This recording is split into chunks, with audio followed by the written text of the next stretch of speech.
बिस्मिल्लाहिर्रहमानिर्रहीम। अस्सलाम वालेकुम। आ जाओ, मैं बाआवाज़े बुलंद बोला। दरवाज़ा खोलकर एक मुलाजिम अंदर दाखिल हुआ और खामोशी से खाने के बर्तन समेटकर बाहर निकल गया। आप मुझ पर बिल्कुल बोझ नहीं हैं। मुलाजिम के कमरे से निकलते ही मैं बोला, लेकिन आखिर कब तक हम इकट्ठे रह सकते हैं? इंडिया से जल्द अज जल्द निकलना मेरी मजबूरी है। इसमें जितनी देर होती जाएगी मेरी परेशानियों में इजाफा होता जाएगा। तेरा साथ कितना ही प्यारा और सुहाना सही है तो आर्जी ना, इसलिए मैं चाहता हूँ कि कल बिछड़ने से बेहतर है कि हम आज ही अलहदा हो जाएं। और दूसरी बात, मैं एक लहजे के लिए रुका और फिर गोया हुआ। इंडिया से निकलने के लिए मुझे 2 नंबर यानी गुंडा टाइप लोगों से रवाबित कायम करने पड़ेंगे और तेरी शक्ल सूरत ऐसी है कि वो मुझे इंडिया से बाहर भेजने के बजाय दुनिया से ही निकालने पर तैयार हो जाएंगे। ये रवाबित आपने बम्बई जाकर बढ़ाने हैं, वहां तक तो मैं आपके साथ जा सकती हूँ ना। इसके बाद उसने बात अधूरी छोड़कर जख्मी नजरों से मुझे देखा और सर झुका लिया। शीतल, तुम्हें एक से एक बढ़कर अच्छा, हैंडसम, तेरा हम मजहब और प्यार करने वाला रिश्ता मिल सकता है, पर मुझे तो उमर जान ही चाहिए। वो जैसे फट पड़ी। मैंने अफसोस भरी नजरों से उसे देखा और अपना सर नफी में हिलाते हुए आहिस्ता से बोला, नामुमकिन। नामुमकिन क्यों? वो चीख पड़ी। मैं अपना धर्म बदल लूंगी। मैं शादीशुदा हूँ। तुम्हारे मजहब में एक से ज्यादा बीवियां रखने की इजाजत है। वो हठधर्मी से बोली। शीतल, पागल मत बनो। मैं जिद छोड़ते हुए बोला, हमारे यहाँ शादियां इस तरह नहीं होती। एक तुझे अपनाकर मुझे अपनी सारी बरादरी से अलग होना पड़ेगा। मेरी बीवी मेरे चचा की बेटी है। चचा भी ऐसा जिसने हमें बाप बनकर पाला। उसकी मर्जी के बगैर मैं इतना बड़ा कदम कैसे उठा सकता हूँ? तुम मुझे अपने साथ पाकिस्तान ले जाओ, मैं तेरे पूरे परिवार को राजी कर लूंगी। शीतल प्लीज, मैं दोनों हाथों से अपना सर पकड़ते हुए बोला। अच्छा, मुझे एक वचन दो। वो गोया मुझ पर तरस खाते हुए बोली, क्या? बम्बई तक मुझे साथ ले जाओ, उसके बाद आपकी मर्जी, चाहे मुझे साथ ले जाना चाहे। उसने अपनी बात अधूरी छोड़ दी। मुझे पता था कि वो बम्बई तक मुझे अपने हक में हमवार करने की पूरी कोशिश करेगी। इसे बताए बगैर मैं इसे ठाकर के पास छोड़ने का फैसला पहले ही कर चुका था। उस वक्त वादा करने के बाद मुझे वादा खिलाफ बनना पड़ता, इसलिए मैं डिप्लोमेट अंदाज में बोला, अच्छा मैं कोशिश करूंगा कि तुझे वहां तक साथ ले जाऊं।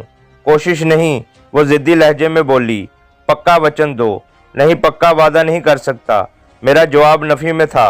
हो सकता है हालात हमें बम्बई से पहले जुदा कर दें, मगर तुम जानबूझकर। अचानक दरवाजे पर दस्तक हुई और उसकी बात अधूरी रह गई। आ जाओ, मैं दरवाजे की तरफ देखते हुए बोला। दरवाजा खोलकर ठाकर की बीवी और तीनों बच्चे अंदर दाखिल हुए। सबसे छोटी नजर आने वाली बच्ची ने हाथों में ट्रे उठाई हुई थी जिसके अंदर चाय के बर्तन रखे हुए थे। हम उन्हें देखकर एहतरामन खड़े हो गए। बैठो बच्चों। ठुकराइन हमारे करीब आकर हमारे सरों पर हाथ रखते हुए बोली, असल में इनके बापू को थाने गए हुए काफी देर हो गई है, खबर नहीं किस टाइम लौटें। वो कह रहा था आप लोगों ने कल चले जाना है। मैंने सोचा थोड़ी गपशप भी कर लें और चाय भी पी लें। मेहरबानी आंटी, मैं पुरखलूस लहजे में बोला। मेहरबानी तो आप लोगों ने की है पुत्र, ठुकराइन बोली। ये तो हमारा फर्ज था आंटी। मैंने इस मौके पर कहा जाने वाला फिक्रा दोहराया। ठाकर चचा की जगह कोई और भी होता तब भी हम यही करते। इसी वक्त ठाकर की छोटी बेटी ने हमें चाय के कप पकड़ा दिए। ठाकर का बेटा तकरीबन मेरा हम उम्र था और चोर नजरों से बार बार शीतल की तरफ देख रहा था। वो कमबख्त थी ही इतनी खूबसूरत और पुरकशिश कि इसको देखकर मर्दों की मत मारी जाती थी। भैया, आप लोग चंद दिन और नहीं रुक सकते? ठाकर का बेटा मुझसे मुखातब होता हुआ बोला, मगर उसकी नजरें शीतल के पुरकशिश चेहरे का तवाफ कर रही थीं। सॉरी, मेरा सर नफी में था। हम चाहने के बावजूद नहीं रुक सकते। आज भी हम ठाकर चचा के इसरार पर रुक गए थे, वरना निकल गए होते। ऐसी भी क्या तेजी है पुत्र? ठाकरायन ने पूछा। बस आंटी, कुछ मजबूरियां ऐसी होती हैं जो बताई नहीं जा सकती। अच्छा छोड़े भैया इन मजबूरियों को। ठाकर की बड़ी बेटी शौकी से बोली, ये बताएं आपने इतनी खूबसूरत दुल्हन कहाँ से ढूंढी? उसके रिमार्क्स पर शीतल का चेहरा शर्म से गुलनार हो गया था। हाँ भैया, हमें भी बता दो, ठाकर की दूसरी बेटी बोली। हमने भी अपने प्रकाश भैया के लिए ऐसी ही दुल्हन ढूंढनी है। अगर इतनी ही पसंद आ गई है तो यही रख लो, मैं मजाहिया अंदाज में बोला और तमाम कहका लगाकर हंस पड़े, जबकि शीतल गुस्सीले अंदाज में मुझे घूरने लगी। इतना भी क्या गुस्सा भाभी? प्रकाश शीतल के गुस्सीले अंदाज पर चोट करता हुआ बोला। जान भैया कौन सा तुम्हें सचमुच मेरे हवाले करने लगे हैं? ना ना पुत्र, ऐसा नहीं कहते, ठुकराइन जल्दी से बोली। मैं तो वैसे ही मजाक कर रहा था, प्रकाश ने वजाहत की। क्यों, तेरा मेरा इस किस्म का मजाक है? शीतल जो प्रकाश की बात पर तलमला रही थी, बदला लेते हुए बोली। मुझे पता चल गया कि बात हंसी मजाक के जुमरे से निकलकर लड़ाई झगड़े की तरफ जाने वाली है, इसलिए प्रकाश के बोलने से पहले मैं ठाकर की बेटियों से मुखातब हुआ। आप दोनों में ललिता कौन सी है और कामनी कौन सी है? मैं कामनी हूँ भैया, ठाकर की छोटी बेटी जल्दी से बोली। और मैं ललिता, बड़े वाली मुझे गहरी नजरों से देखते हुए आहिस्ता से बोली। ठाकर की दोनों बेटियां मां पर गई थीं। हल्की सावनी रंगत, लंबा कद, मोटी मोटी सियाह आंखें, मुनासिब जिस्म, किसी भी मर्द को आसानी से अपना असीर कर सकती थीं। लेकिन शीतल के सामने उनकी जाज़बियत बिल्कुल इसी तरह मांद पड़ गई थी जिस तरह सूरज के सामने चिराग। हम दोनों पढ़ती हैं, ललिता ने कहा। यहाँ पर स्कूल है? मैंने पूछा। नहीं, हम घर में ही पढ़ती हैं और हर साल इम्तिहान देने के लिए चंद रोज के लिए शांति नगर अपनी मौसी के घर चली जाती हैं। और आप? मैं प्रकाश से मुखातब हुआ। मैं इस साल कॉलेज से फारग हुआ हूँ और अभी दिल्ली जाकर यूनिवर्सिटी में दाखिला लेना है। हम अभी इसी गुफ्तगू में मसरूफ थे कि ठाकर रंजीत सिंह कमरे में दाखिल हुआ। क्षमा चाहता हूँ बच्चों, मुझे ज़रा देर हो गई, वो मेरे साथ बैठता हुआ बोला। क्या आप लोगों ने बलवंत और उसके साथियों की लाशें भी उठवाई हैं? मैंने पूछा। नहीं पुत्र, उसने नफी में सर हिलाया। उनकी लाशें डाकू ले गए हैं। धर्मू और गोबंद की लाशों के साथ थानेदार साहब के लिए चिट्ठी छोड़ गए थे कि आज रात शांति नगर में अकबर खान यानी थानेदार से अपने साथियों की मौत का बदला लिया जाएगा। चिट्ठी भेजने वाला बलवंत का भाई आनंद है, जो बलवंत की मौत के बाद इस गिरोह का सरदार बन गया है। इस बारे अकबर खान ने कुछ कहा है? वो तो मौके पर नहीं पहुंचा था, रंजीत सिंह जवाबन बोला। अलबत्ता चिट्ठी उसके पास पहुंचा दी गई है और एहतियात के तौर पर उसने रामपुरा चौकी से अजाफी नफरी मंगवा ली है। आपने मेरे बारे में तो उन्हें कुछ नहीं बताया था? बताया था, क्योंकि इसके अलावा मेरे पास कोई चारा भी तो नहीं था। अलबत्ता आपके बजाय मैंने 3 जवानों का जिक्र किया जो दिल्ली से शिकार के सिलसिले में जंगल आए थे और मेरी मदद करके चले गए। चलो ये भी अच्छा हुआ, मैं इत्मीनान से बोला। भैया आप पुलिस से क्यों छुपना चाहते हैं? कामनी मुझसे मुखातब हुई। डाकुओं को मारकर आपने कोई गलत काम तो नहीं किया है कि पुलिस से छुपते फिरें? गुड़िया, मैं खुद पुलिस को मतलूब हूँ। वो बजाय इनाम देने के मुझे हवालात में बंद करने में दिलचस्पी लेंगे। आप किस सिलसिले में पुलिस को मतलूब हैं? प्रकाश ने पूछा। बस भाई, घरेलू परेशानियां इंसान को मुजरिम बनने पर मजबूर कर देती हैं, मैंने गोलमोल सा जवाब दिया। इस वक्त एक मुलाजिम दरवाज़ा खटखटा कर अंदर दाखिल हुआ और बोला, ठाकर जी खाना तैयार है, इधर ही ले आऊं या नीचे कमरे में लगा दूं? हम नीचे ही आ रहे हैं, ठाकर जवाबन बोला और नौकर सर हिलाता हुआ चला गया। ठाकर चचा, हमने तो अभी खाना खाया है। अभी किधर खाया है? ललिता जल्दी से बोली। आप लोगों ने 5 बजे खाना खाया था और अब 9 बजने वाले हैं। मैंने घड़ी देखी, वाकई टाइम गुजरने का पता नहीं चला था। कमरे में लगी ट्यूबलाइट ने हमें अंधेरे का एहसास नहीं होने दिया था। कोई बात नहीं पुत्र, खाना बाद में खा लेंगे, अभी गपशप करते हैं, ठाकर रंजीत सिंह ने मशवरा दिया। नहीं अंकल, मैंने नफी में सर हिलाया, अभी चलें, हम आप लोगों के साथ टाइम मिला लेंगे क्योंकि हम रात भी आराम नहीं कर सके थे और सुबह सवेरे यहाँ से निकलने के लिए ज़रूरी है कि हम थोड़ी सी नींद ले लें। वाकई, प्रकाश जूमानी लहजे में बोला। नींद लेना बहुत ज़रूरी है। लेकिन उसकी बात का जवाब देने के बजाय मैं नीचे उतरने के लिए खड़ा हुआ और मेरे साथ बाकी तमाम लोग भी खड़े हो गए। खाने का कमरा किचन के साथ नज़दीक ही था, दरमियान में सिर्फ बरामदा पड़ता था। शीतल ने मेरे साथ कुर्सी संभाल ली थी। खाने के दौरान रंजीत सिंह ने लताइफ का पटारा खोले रखा। खाने के बाद मुलाजिम ने चाय के बर्तन ला कर रखे तो मैं उठ खड़ा हुआ और ठाकर से कहा, ठाकर चचा, मैंने चाय नहीं पीनी, जब तक ये चाय पीते हैं हम दोनों चहलकदमी कर लें, इसी बहाने मैं हवेली भी देख लूंगा। हाँ हाँ चलो पुत्र, वो जल्दी से उठता हुआ बोला। शीतल ने कुछ कहना चाहा मगर फिर कुछ सोचकर खामोश हो गई और हम दोनों उन्हें डाइनिंग टेबल पर छोड़कर बाहर निकल आए। ठाकर चचा, कमरे से निकलते ही मैं आहिस्ता से बोला, मुझे आपसे एक बहुत ज़रूरी बात करनी है। मुझे पता है वो इत्मीनान से बोला, क्या पता है, यही कि आपने मुझसे एक ज़रूरी बात करनी है, इसलिए चहलकदमी और हवेली देखने के बहाने मुझे अलहदा लेकर आए हो। उसका इत्मीनान बरकरार था। ठाकर चचा, अगर मैं ये कहूँ कि मैं मुसलमान हूँ, मैं सस्पेंस पैदा करता हुआ बोला। उसके बाद आप कहोगे कि मेरा नाम उमर जान है, और फिर कहोगे कि मैं भारतीय सरकार को मतलूब हूँ और मेरे मुतल्लिक जानकारी देने वाले को 1 लाख रुपया इनाम दिया जाएगा, और ये कि शीतल मेरी बीवी नहीं है। और मैं ठाकर की बात सुनकर हकीकतन उछल पड़ा और कतई कलामी करते हुए बोला, आप सब कुछ जानते हुए भी अनजान क्यों बने रहे? पुत्र, आप न सिर्फ मेरे लिए मसीहा साबित हुए, बल्कि आपके कारण मुझे अपने दुश्मन से भी छुटकारा मिला, और मैं नहीं चाहता था कि सबके सामने हकीकत आश्कार करके आपको शर्मिंदा करूं। पर अभी तो आपने सब कुछ बता दिया है। मैं हल्के से हंसकर बोला, अभी आप खुद ही मुझे यही बताना चाह रहे थे। वो जवाबन बोला, क्या आपके तमाम घर वालों को मेरे बारे में पता चल चुका है? मैंने पूछा। नहीं, उसका जवाब नफी में था। सिर्फ मुझे ही ये हकीकत मालूम हुई है। आपने गालबन मेरे मुतल्लिक अखबार में पढ़ा है। सही कहा, उसने इस बात में सर हिलाया। बहरहाल अखबार वालों ने भी सब कुछ सच नहीं लिखा है। मैंने कहा, मैं ना तो जासूस हूँ और ना ही तखरीबकार। घरेलू मजबूरियों के बायस मैं अपनी फौज से भगोड़ा हुआ और रास्ता भूलकर इंडिया आ निकला। उन्होंने पकड़कर मुझे जासूस, तखरीबकार और पता नहीं क्या क्या साबित करना चाहा। मजबूरन मुझे उनकी कैद से भी भागना पड़ा और अभी तक भाग रहा हूँ। मुझे पता है पुत्र, ठाकर गहरी सांस लेकर बोला।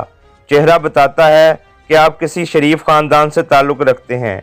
यूं भी दहशतगर्द किसी की इस तरह मदद नहीं करते जिस तरह आपने मेरी मदद की है। छोड़े अंकल इस जिक्र को, मैं जल्दी से बोला। आप मुझे बंबई जाने का शार्ट रास्ता बताएं। और क्या? और ये कि शीतल को खैरियत से दिल्ली पहुंचाने की जिम्मेदारी भी आपकी है। मैं अपनी बात की वजाहत करता हुआ बोला। ठीक है पुत्र, वो इत्मीनान से बोला। आप यहाँ से किस टाइम निकलेंगे? तकरीबन रात के 3:30 बजे के करीब। अगर आप बाय रोड जाओ तो जयपुर से बंबई तक की डायरेक्ट गाड़ी मिल जाएगी, और रास्ता लंबा होने के बावजूद जल्दी बंबई पहुंच जाओगे। इसके बरक्स अगर आगरा और जयपुर के दरमियान से होते हुए जनूब मगरब की सिमत इख्तियार करो तो रास्ता सड़क की निस्बत निस्फ पड़ेगा, लेकिन वक्त ज़्यादा लगेगा, क्योंकि इस रास्ते में आपको ट्रैफिक तो मिलेगी मगर लोकल। अलबत्ता ख़तरा इस सिमत में ना होने के बराबर होगा। बाकी मुख्तसर रास्ते के बारे में नक्शा बना लेता हूँ।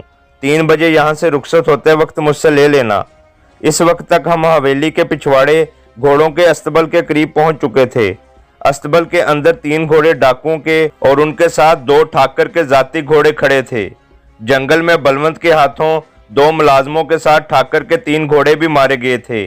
घोड़ों के बदले घोड़े तो मिल गए, लेकिन जानी नुकसान का ज़ाला नामुमकिन था। ठाकर ने पूछा, कौन सा घोड़ा आपके लिए तैयार करा दूं? डाकुओं के घोड़े के अलावा कोई सा भी तैयार करवा देना। और कोई ख़ास चीज़ जो आपको ज़रूरत हो? नहीं, मेरा जवाब नफ़ी में था। फ़िलहाल नहीं, अगर हुई तो 3 बजे बता दूंगा। अब वापस चलें ताकि मैं थोड़ा सा आराम कर लूं। ठाकर ने सर हिलाकर मेरी तायीद की और हम वापस चल पड़े। ठाकर कमरे के दरवाजे तक मेरे साथ आया और फिर वापस चला गया। शीतल बेचैनी से मेरा इंतज़ार कर रही थी। कहाँ रह गए थे? इतनी देर लगा दी। उसका अंदाज हूबहू शक्की मिजाज मोहब्बत करने वाली बीवी का सा था। बस जरा हवेली का जायजा ले रहा था। मैंने कमरे का जायजा लेते हुए कहा, अगर हवेली देखनी थी तो दिन को निकलते। ये कौन सा टाइम है हवेली देखने का? लेकिन मैंने उसकी बात का जवाब देने के बजाय एक कंबल और तकिया उठाकर कमरे के कोने में अपने लेटने के लिए जगह बनाने लगा। क्या कर रहे हो? वो हैरानी से बोली। सोने के लिए जगह बना रहा हूँ। मैं कोट उतारकर कुर्सी पर रखते हुए बोला। तो ये इतना बड़ा बेड किसके लिए है? आप हैं ना बेड पर? मैं जवाबन बोला। क्यों, आपको डॉक्टर ने बेड पर सोने से मना किया है या मुझसे डर रहे हो? बकवास करने की ज़रूरत नहीं, मैं संजीदगी से बोला। खामोशी से लेट जाओ और मुझे भी सोने दो, सुबह सवेरे निकलना है। अच्छा, फिर आप ऊपर आ जाएं। वो मसहरी से उतरते हुए बोली। मैं नीचे सो जाऊंगी। चुपचाप लेट जाओ, मैंने सख्त लहजे में कहा। हर बात में अपना कहा मत मनवाया करो। अगर दोबारा जिद की तो फिर तेरी मेरी राहें बंबई से पहले जुदा हो जाएंगी। राहें जुदा हो जाएंगी, वो मुझे चढ़ाते हुए बोली। मैं नीचे सो जाऊंगी। चुपचाप लेट जाओ, मैंने सख्त लहजे में कहा। हर बात में अपना कहा मत मनवाया करो। अगर दोबारा जिद की तो फिर तेरी मेरी राहें बंबई से पहले जुदा हो जाएंगी। राहें जुदा हो जाएंगी, वो मुझे चढ़ाते हुए बोली। तुम ऐसा करके देखो और मुझे क्या, लेटे रहो फर्श पर, मैं तो इज्जत दे रही थी, चलो थोड़ा आराम कर लोगे, तुम जाने क्या समझ बैठे। ये कहकर वो धम से चारपाई पर बैठी और कंबल ओढ़कर लेट गई। मैंने भी जेरे लब मुस्कुराते हुए कंबल ओढ़ा और फर्श पर बिछे कारपेट पर लेट गया। अगर मैं ये अंदाज ना अपनाता तो उसने लाजमन मेरे साथ सोने की जिद करनी थी, और ऐसी पुरकशिश लड़की के साथ एक चारपाई पर लेटकर पाक दामनी का दावा कोई जाहद 7 साला ही कर सकता था। मुझ जैसे दुनियादार के लिए ये बहुत मुश्किल था। मैंने तमाम सोचों को जहन से निकालकर अपने दिमाग को एक नुक्ते पर मरकूज किया। थोड़ी देर बाद ही मैं नींद की मेहरबान आगोश में पहुंच गया। मेरी आंख दरवाज़ा खुलने की हल्की सी आवाज़ से खुली।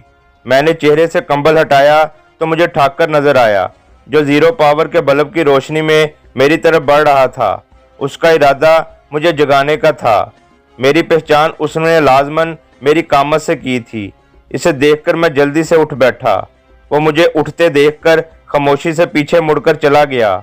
मैंने अलमारी से क्लैशनकोफ निकालकर कंधे से लटकाई और उसके ऊपर जैकेट पहनकर जाने के लिए तैयार हो गया। शीतल मुंह सर लपेटकर नींद की गहरी वादियों में डूबी हुई थी। उस पर एक अलविदाई नजर डालकर मैं बाहर आ गया। ठाकर सीढ़ियों के नीचे मेरा मुंतजिर था। ठाकर चचा, तैयारियां मुकम्मल हैं? मैंने आहिस्ता आवाज में पूछा। हाँ पुत्र, उसने कहा। घोड़ा तैयार है, उसके साथ 2-3 दिन का खुश्क राशन, कपड़ों का फालतू जोड़ा और थोड़ी सी रकम एक थैले में डालकर जीन के साथ लटका दी है। रकम? मैंने हैरानी से पूछा। मगर किस लिए पुत्र? परदेश में हो और मेरे पास वाहे गुरु का दिया बहुत कुछ है। हो सकता है कहीं जरूरत पड़ जाए, उस वक्त किधर से मांगते फिरोगे? और मैं कुछ सोचकर खामोश रहा। घोड़े की रस्सी थामकर मैंने ठाकुर चचा से कहा, चचा दुआओं में याद रखना और शीतल को आज ही कोशिश करके उसके वालिद तक पहुंचा देना, और मेरी तरफ से उससे बहुत बहुत माजरत कर लेना। इसे कहना मैं मजबूर था। अगर जिंदगी ने वफा की और मेरे घर के हालात ठीक हो गए तो मैं ला महल्ला इसे मिलने के लिए आऊँगा।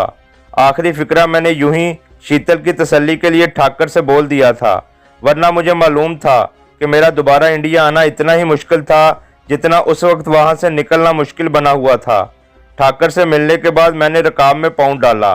मेरा इरादा इसी जगह ठाकर से अलविदा होने का था, लेकिन इससे पहले कि मैं घोड़े पर सवार हो पाता, ठक की आवाज़ सुनाई दी। ये आवाज़ अस्तबल की दीवार के साथ से आई थी। मेरी छठी हिस्स खतरे का अलार्म बजाने लगी और मैं चौकन्ना हो गया। मेरा ख्याल है डाकू हैं। ठाकर हरासा हो गया। मेरा भी यही ख्याल है। मैं होंठ भेंचते हुए बोला, आप जरा बरामदे की आड़ में हो जाएं। मैंने घोड़े को अस्तबल के दरवाजे के अंदर करके थपकी दी और क्लैशनकोफ की स्लिंग का हुक खोलकर हाथ में पकड़ ली। ठाकर जल्दी से बरामदे की आड़ में हो गया। उस वक्त दीवार के सिरे पर एक सर नमूदार हुआ और फिर दाएं बाएं सुनगुन लेकर आने वाला दीवार के ऊपर लंबा लेटकर बाहर मौजूद अपने साथियों से कोई बात करने लगा। रफ्ता रफ्ता वो ऊपर आते गए। जब उनकी तादाद दीवार पर 5 के करीब हुई तो उनमें से 3 दीवार से लटक कर नीचे कूद गए, जबकि 2 उनकी हरकत को कवर मुहैया करने लगे। मेरे एक्शन में आने के लिए वही टाइम मुनासिब था, वरना उसके बाद वो हवेली में फैलकर पोजीशनें पकड़ लेते और उनका मुकाबला करना निस्बतन मुश्किल हो जाता। क्लैशनकोफ के सेफ्टी लीवर को सिंगल शॉट पर सेट करते हुए मैंने कॉकिंग हैंडल खींचा और अगले ही लम्हे मैंने ट्रिगर दबा दिया। गन ने 2 राउंड उगले और दीवार पर लेटे दोनों अफराद चीखते हुए बाहर जा गिरे।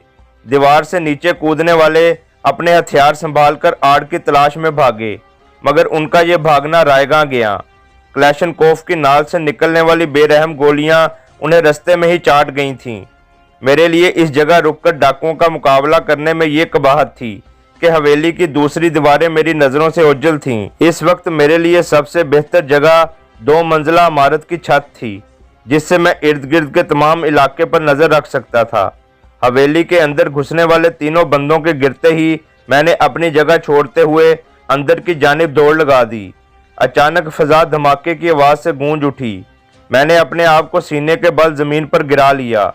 गोली चलाने वाले का टारगेट मैं ही था, मगर मेरी खुशकिस्मती के जिग जैग के अंदाज में दौड़ने की वजह से वो मेरा सही निशाना ना ले सका था।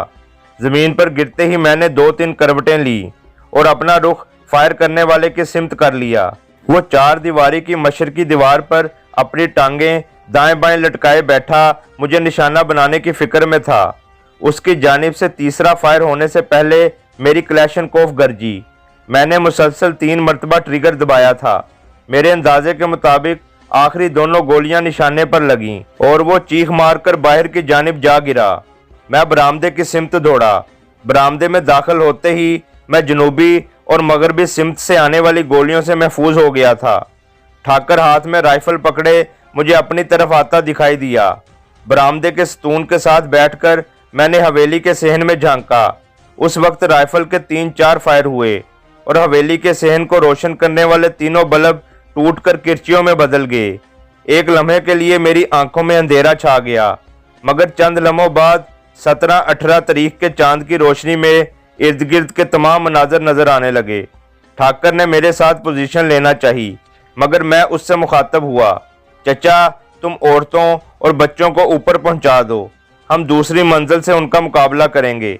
यहाँ पर हम महफूज नहीं, उनकी तादाद ज्यादा है और वो चारों तरफ से हवेली के अंदर घुसे चले आ रहे हैं।